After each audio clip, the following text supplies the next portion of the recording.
Hi hello welcome to our channel. నేను మిశ్రీ. ఈరోజు మనం చెప్పుకోబోయే కథ ఇష్టమైన సకడ పార్ట్ 243.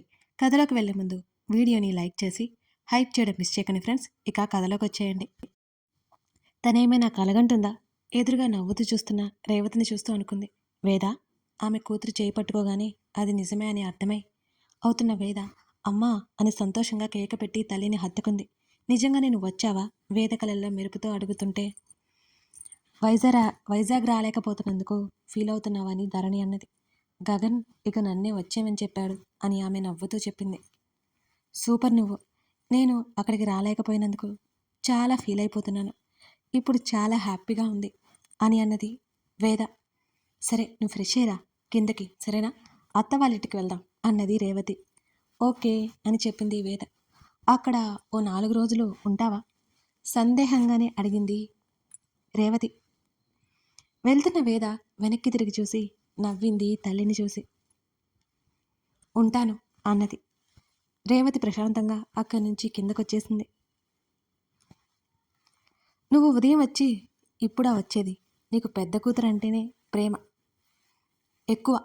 ధరణి చేతులు కట్టుకుని ముఖం తిప్పుకుంది. వాహ్ వాట్ ఏ సీన్ అని పాప్కార్న్స్ తింటూ చూస్తోంది వేద తల్లి కూతుర్లని. ఓవైపు వేద వైపు ఓ చూపు చూసింది ధరణి. ధరణిలో కొత్త కోణాల్ని అప్పుడే చూస్తున్నట్టున్నాడు హర్ష అయితే. అవన్నీ ఎప్పుడూ ఉండేవే కాబట్టి గగన్ పట్టించుకున్నట్టే ఉన్నాడు.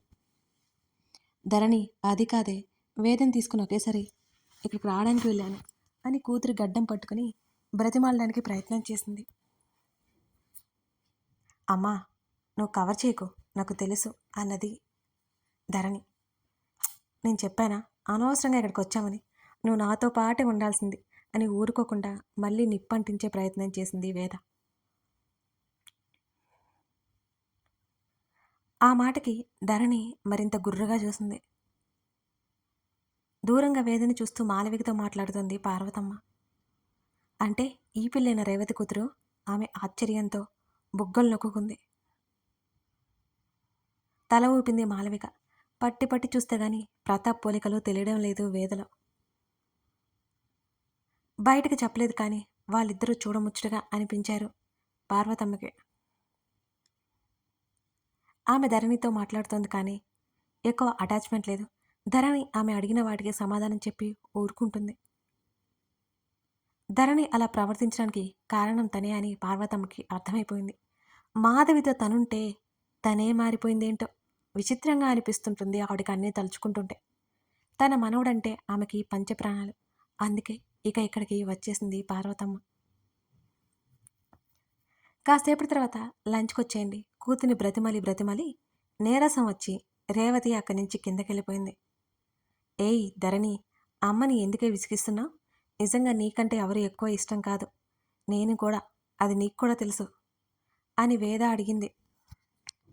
ధరణి నవ్వింది. ధరణి ఎందుకలా మాట్లాడిందో అర్థం కాలేదు వేదకి. గగన్కి మాత్రం స్పష్టంగా అర్థమైపోయింది. రేవతికి వేద అంటే ఎంత ఇష్టమో ధరణి ప్రూవ్ చేయాలని ఆమె ఆశ. కానీ ధరణి అంటే ఇంకెంత ఇష్టమో అందరికీ తెలుసు. మీ ఆవిడకి కాస్త పిచ్చి పట్టినట్టుగా ఉంది గగన్, మా హాస్పిటల్కి పంపించు, సెట్ చేసి పంపిస్తాను అన్నది వేద. నీకంటే ఏం కాదు, ధరణి మూతి తిప్పింది. అక్కా చెల్లెలు కాసేపు వాదులాడుకుని సర్దుమణిగారు. హర్ష అయితే సేఫ్ సైడ్గా అస్సలు ఇన్వాల్వ్ అవ్వలేదు వాళ్ళ గొడవకి. ఆ రోజంతా అందరూ సరదాగా గడిపేశారు అక్కడ. రేవతి తన కూతుర్లని అంటి పెట్టుకుని ఉంది. ఏదో ఆలోచిస్తున్న ప్రతాప్ దగ్గరికి వెళ్ళింది వేద. నాన్న, ఆ పిలుపుకి ప్రతాప్ మనసంతా ఒక్కసారిగా కరిగినట్టయిపోయింది. వెంటనే తల తిప్పి చూశాడు. ఆయన పక్కన కూర్చొని ఆయన చేతిని అందుకుంది వేద. మీరు నన్ను బాగా మిస్ అయ్యారా? వేద అడిగింది. మీ అమ్మ నిద్ర లేచిన తర్వాత, మీ అమ్మ పడుకోపోయే ముందు కూడా మీ గురించే ఆలోచనలుంటాయి వేద. ప్రతాప్ చెప్తుంటే వేద నవ్వింది. ఆమె తండ్రి భుజం మీద వాలిపోయింది. మరి మీకు అని అడిగింది వేద. నా కూతుర్లు ఎందుకు ఇంత కష్టపడ్డారో నాకు అర్థం కావడం లేదు. ఇదంతా నేను చేసిన కర్మ కాబోలు అని ప్రతాప్ భారంగా అన్నాడు. అలా ఆలోచించకండి మీరు. జరిగిందేంటో నాకు తెలుసు. అందులో మీ తప్పేముంది? ఆ నీలకంఠం పెద్ద దుష్టుడు. అతను నన్ను బెదిరించాడు కూడా. నేను మీ కూతుర్ని అని తెలియకుండానే అతని కొడుకు కోసం మా మీద పగ పెంచుకున్నాడు. అటు ధరణి మీద కూడా. అవన్నీ జరిగిపోయాయి. ఇందులో మీ తప్పేముంది? దుష్ట శిక్షణ జరుగుతుంటే అప్పుడప్పుడు కష్టాలు తప్పవు కదా! అదే జరిగింది మన జీవితాల్లో. ఇప్పుడు అందరం సంతోషంగా ఉన్నాం కదా! అది చాలు. వేద నవ్వింది. ఆమె మాటలు వింటూ కూతురి తల నిమిరాడు ప్రతాప్. ప్రకాష్ కూడా అక్కడికొచ్చాక అనేతో మాటల్లో పడిపోయింది వేద. వేద గలగలలు ఆ ఇంట్లో మోగుతూనే ఉన్నాయి. విజయ్ గురించి తన వాళ్ళతో చెప్పింది. ధరణి కూడా విజయ్ని చూసింది. శృతితో మాట్లాడతానని భరోసా ఇచ్చింది తన అక్కకి. వీళ్ళిద్దరూ అంతగా ఏం మాట్లాడుకుంటారు? హర్షని గగన్ని చూస్తూ అడిగింది ధరణి. వేద ఆ మాటకి తెగ నవ్వేసింది. ఎందుకు నవ్వుతున్నావు? మీ ఆయన మా ఆయనతో మాట్లాడుతున్నాడని పొసెసివ్ ఫీల్ అవుతున్నావా? వేద కళ్ళెగరేసింది. అదేం కాదు. బావ మాటలు చాలా పొదుపుగా వాడతారు కదా, నాన్ స్టాప్గా మాట్లాడుతుంటే చూస్తున్నా అని ముఖం ముడుచుకుంది. వాళ్ళిద్దరూ ఎప్పటినుంచో ఫ్రెండ్స్. బయటికి ఎంత మామూలుగా ఉంటారు కానీ ఒకరికి కష్టం వస్తే మరొకరు అసలు ఊరుకోరు. ప్రాణాలు పెట్టడానికైనా తీగడానికైనా వెనకాడరు. ఆల్రెడీ అది ప్రూవ్ అయిపోయింది ధరణి. వారిద్దరిలో ఎవరి స్నేహం ఎక్కువ అంటే అది చెప్పడం కష్టం అన్నది నవ్వుతూ. అని గడ్డం కింద చేయి పెట్టుకుని గగన్ని చూస్తూ పలికింది ధరణి. నేను ఇక్కడే ఉన్నాను. నా ముందే సైట్ కొట్టుకుంటున్నావా మీ ఆయనకి అని అడిగింది. అది కాదు. మరేది? నేనొకటి చెప్పనా? ధరణి ఉన్నట్టుండి బేలగా మారిపోయింది. ఏంటి ధరణి? వేద అయోమయంగా అడిగింది చెల్లిని. గగన్ ఆ విషయం ప్రస్తావించొద్దని ఒకసారి వార్నింగ్ కూడా ఇచ్చాడు కానీ ఆమె ఊరుకోలేదు. వేద, నేను ఏదైనా మనసులో ఉంచుకున్నాననుకో, అప్పటి నా ఆలోచనలు నన్ను నిలవనివ్వవు. నా ఆలోచనల్లో పొరపాటు కూడా నేను సరిదిద్దుకోకుండా ఉండలేను వేద. అలాగే క్షమాపణ చెప్పుకోకుండా ఉండలేను అంటూ వేద ఒడిలో తలపెట్టుకుంది ధరణి. ఏయ్ పిచ్చి, ఇప్పుడేమైందని ధరణి తల మీద చెయ్యేసింది వేద. ఐఎమ్ సారీ వేద. అప్పుడు నేను చాలా పిచ్చిగా ఆలోచించాను. బావకి నువ్వంటే చాలా అభిమానం. బావ నీతో ఫ్రెండ్లీగా మూవ్ అవ్వడం పెళ్లికి ముందు నేను చాలాసార్లు గమనించాను. తను అలా ఎవరితో మాట్లాడడం నేను చూడలేదు. అందుకే నీ గురించి బావకి దూరంగా ఉండి బాధ పెట్టాను అంటూ గగన్ బర్త్డే అప్పుడు జరిగిన విషయాలన్నీ చెప్పింది ధరణి. నువ్వింత పిచ్చిదానివని అనుకోలేదు వేద చెప్తుంటే ధరణి అలాగే పడుకుని లేవలేదు. అవన్నీ కామన్. మన ఇద్దరి జీన్స్ ఒకటే ధరణి. నువ్వింకా సైలెంట్గా అలిగా. నేనైతే హర్షకి చుక్కలు చూపించాను. మన అని మన ఫీలింగ్ అయినప్పుడు ఇతరుల వల్ల మన వాళ్ళు మనకెక్కడ దూరం అవుతారో అనే భయం మనకుంటుంది. అది ఆ క్షణాల్లో నీలో పుట్టింది. దానికి సారీ చెప్పాల్సిన అవసరం లేదు. పిచ్చి అమ్మాయి, ఏదో తప్పు చేసినట్టు ఇన్ని రోజులు ఫీల్ అవుతున్నావా?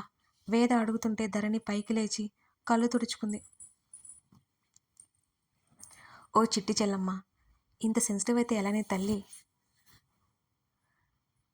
అది కాదు, నాకే తెలియకుండా కొన్ని చేస్తుంటానుగా.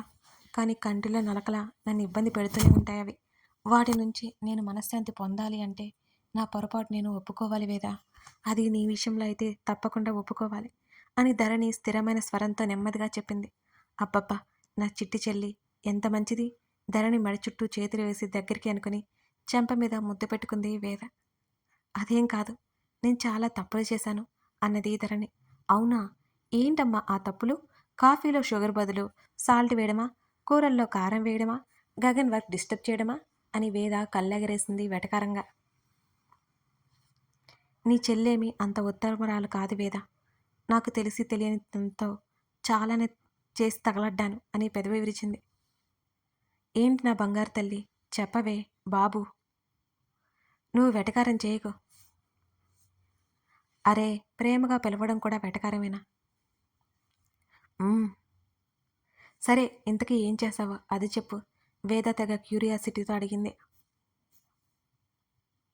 ఉదయ్ విషయంలో గగన్ని దూరం పెట్టడం, చిన్న చిన్న విషయాలకు అతనికి తను నచ్చదు అని అదే విషయం గురించి అతనికి దూరం అవ్వడం, పార్వతమ్మ మాటలకు అతన్ని లాక్ చేసి పెళ్లి చేసుకోవడం, ఉదయ్ బెదిరించాడని ఇంట్లో వాళ్ళందరి ముందు అతన్ని అవాయిడ్ చేయడం కాదనుకోవడం, మేఘన విషయంలో పొసెసివ్ ఫీల్ అవ్వడం. ఇలా ధరణి చెప్తుంటే నోరు తెరిచింది. ఏంటి అలా చూస్తున్నావు? కోపం వస్తుందా నీకు కూడా అని ధరణి బిక్కమొహం వేసింది. ధరణి బుగ్గలాగి, కనిపించవు గాని గగన్ అంటే నీకు బాగా పిచ్చి ధరణి అని వేద కంక్లూజన్‌కొచ్చింది. పాపం బావ ఎన్ని భరించాడో అని ధరణి పెదవి విరిచింది. అబ్బా! 2 సంవత్సరాల తర్వాత జ్ఞానోదయం అయింది అన్నమాట. వేద కళ్ళు తిప్పుతూ అంది. నీకు జోక్‌గా ఉందా? ఇవన్నీ జరిగాయి. బావ నా కోసం వేటి గురించి మాట్లాడలేదు వేద. తను ప్రేమించాడు కదా! నాలో లోపాల్ని కూడా ప్రేమించాడు. నేను చేసిన పొరపాట్లను కూడా క్షమించాడు. అప్పుడే అనుకున్నాను. నేను తనని అర్థం చేసుకోవడానికి ప్రయత్నం చేయాలని. చేసుకుంటూనే ఉన్నాను. కానీ అర్థం కావడం లేదు అంటూ ధరణి పెదవి విరిచింది. అప్పటి వరకు ధరణి మాటలు ఫిలాసఫీలా అనిపించాయి వేదకి. ఆ చివరి మాటలకి వేద నవ్వింది. మీ ఆయనకి నువ్వంటే ప్రాణం. మీకు ఆయనంటే ప్రాణం. ఇక పిచ్చి ఆలోచనలన్నీ పక్కకు నెట్టి భార్యాభర్తల మధ్య మనస్పర్ధలనేవి కామన్ ధరణి. వాటిని పట్టుకుని వేలాడడం అస్సలు కరెక్ట్ కాదు. మనమేం పెద్ద శత్రువులం కాదు కదా! ప్రతి క్షణాన్ని ఆస్వాదిస్తూ, మనం సంతోషంగా ఉంటూ, మన పార్ట్నర్‌ని సంతోషంగా ఉంచాలి అంటూ చెల్లికి ఫ్రీ మోటివేషన్ క్లాసులు స్టార్ట్ చేసింది వేద. బుద్ధిమంతురాలైన స్టూడెంట్‌లాగా వింటోంది ధరణి ఆ మాటలు. ఆవలింతలు వస్తుంటే ఎవరి గదుల్లోకి వాళ్ళు వెళ్ళారు. హలో డాక్టర్ గారు అని ఆమె పక్కన ఎగిరినట్టుగా పడ్డాడు హర్ష. చెప్పండి క్రికెటర్ గారు. మీ చెల్లితో ముచ్చట్లు అయిపోయాయా? ఓహ్! మీ ఫ్రెండ్‌తో ముచ్చట్లు అయిపోయాయి. అవ్వలేదు. నువ్వు ఏడుస్తావని వచ్చా. ఆ మాటకి హర్షని గిల్లి అతని చేత అరిపించింది వేద. అబ్బా! రాక్షసి అన్నాడు. నేనేం సుత్తి కొట్టలేదు. అలాగే నీకోసం చూడలేదు కూడా. ధరణి మాట్లాడుతూ ఉంటే తనని మోటివేట్ చేస్తున్నా అని గొప్పగా చెప్పింది వేద. అబ్బో! మీ మమ్మీ డాడీ ఉన్నారని వాళ్ళని చూసుకొని పొగరు అన్నాడు హర్ష. అవును నిజమే కదా! వేద మరింత పొగరుగా చెప్పింది. హర్ష వస్తున్న నవ్వుని ఆమె సంతోషాన్ని చూస్తున్నాడు ఆపుకుంటూ. నా చెల్లి మాటలో ఒకటి అర్థమైంది హర్ష. ఏంటి? గగన్‌కి ధరణి అంటే చాలా ఇష్టమని అంటూ వేద నవ్వింది. ఏదో సీక్రెట్ చెప్తుందనుకున్నా అతను ఆమె మాటలకి గుర్రుగా చూశాడు. ఊరికే జోక్ చేశానులే కానీ అని నవ్వింది. నువ్వు చెప్పాల్సిన అవసరం లేదు. అది నాకు తెలుసు ఈ విషయం. ధరణికి తెలియకుండా తన జీవితంలో ఒక పెద్ద విషయమే జరిగింది. అది తన జ్ఞాపకాల నుంచి చెరిగిపోయింది. కానీ ఆ టైంలో గగన్ ఫీలింగ్స్ నా కళ్ళతో నేను చూశాను. ఏదైనా తీసుకుంటాడు కానీ ట్రస్ట్ ఇష్యూ వస్తే వాడి వల్ల కాదు వేదా అన్నాడు. నిజమే. నా ధరణి అలా కాదు. నా ధరణి అలా మాట్లాడదు. అక్కడుంది నా ధరణే కాదు అనేవాడు వాడు. నాకప్పుడు ఏమనిపించిందో తెలుసా వేదా? ఓవైపు ఆ అమ్మాయి అనుమానించి అవమానిస్తుంటే వీడేంటి ఇలా అంటాడు అలాగే అనిపించేది వేద. కానీ వాడి ఆలోచన తప్పు కాలేదు. వాడు ధరణిని పూర్తిగా చదివేశాడు. ధరణి అంటే వాడే. నిజంగా ధరణిని వాడు ఎప్పుడూ అనుమానించదు. వాడి నమ్మకమే నిజమైపోయింది అన్నాడు హర్ష. హర్ష చేతిని చుట్టి భుజం మీద తలవాల్చింది వేద. ఆమె కాసేపు ఏం మాట్లాడలేకపోయింది.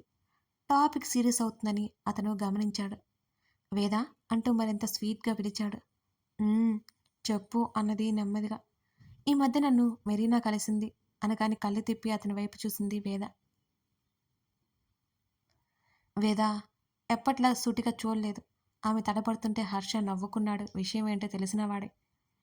హర్ష లేటైంది పడుకుందాం. వేద పడుకోబోతుంటే ఆమె రెక్క పట్టుకుని మీదకు లాక్కున్నాడు హర్ష. ఏం చేశావు మెరీనాని? అతను అడిగిన ప్రశ్నకి వేద సమాధానమే చెప్పలేదు కాసేపటి వరకు. అతను అలాగే చూశాడు. కథ కొనసాగుతోంది. ఇదన్నమాట. అంతా ఆనందమే ఈ కథ. రేపటితో ఫైనల్ ఎపిసోడ్ ఉంటుందండి. రెడీగా ఉండండి. సరేనా? లాస్ట్‌కి వచ్చేసాం కదా! నేను 5,000 లైక్స్ ఒక్కసారైనా చూడాలని చాలా ఆశపడుతున్నాను. జస్ట్ 1 సెకండ్ పని. అలా లైక్ చేసి మీకు కామెంట్స్ చేస్తే నేను వాటిని చూసుకొని మురిసిపోతాను కదా! మిస్ చేయకుండా చేయండి. Thank you for watching this video. మరో ఎపిసోడ్‌తో మనం మళ్ళీ కలుద్దాం.